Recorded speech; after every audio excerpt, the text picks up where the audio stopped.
আসসালামু আলাইকুম রহমতুল্লাহ। ফুরফুরা দরবার শরীফ আঞ্জুমানের জমিয়ত উলামার তরফ থেকে বিশ্ব নবী দিবস উপলক্ষে, নবীর আগমন উপলক্ষে সকলকে প্রীতি শুভেচ্ছা ভালোবাসা জানাই। ফুরফুরা দরবার শরীফ আঞ্জুমানের জমিয়ত উলামা হুগলি জেলার বহরমপুর শাখার পীর আবু বকর সিদ্দিকিয়া মাদ্রাসা ও আঞ্জুমান মিশনের ভিত্তি স্থাপন করেছিলাম গত রমজান মাসে।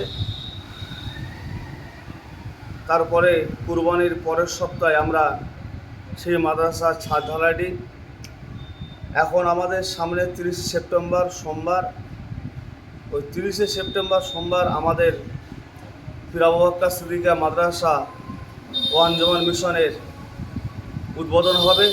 তার সাথে সাথে আমাদের 7খানা যে প্রজেক্ট আছে, মক্তবের প্রজেক্ট আছে, হাফেজি মাদ্রাসা প্রজেক্ট, মসজিদের প্রজেক্ট, ইংলিশ মিডিয়ামের প্রজেক্ট, খানকার প্রজেক্ট, এই সমস্ত প্রজেক্ট যে আছে তার মধ্যে থেকে আমরা ওই দিনেই 200 স্কোয়ার ফুট ছাদ ঢালাই দেওয়া হবে।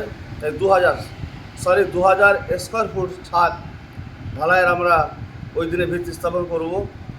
তো সকলের কাছে সকলকে দাওয়াত দিলাম, সকলে আসবেন, সকলে এসে আমাদের দোয়া করবেন যেন আমরা আমাদের যে কাজ করছি এই কাজটা খুব তাড়াতাড়ি এগিয়ে নিয়ে যেতে পারি।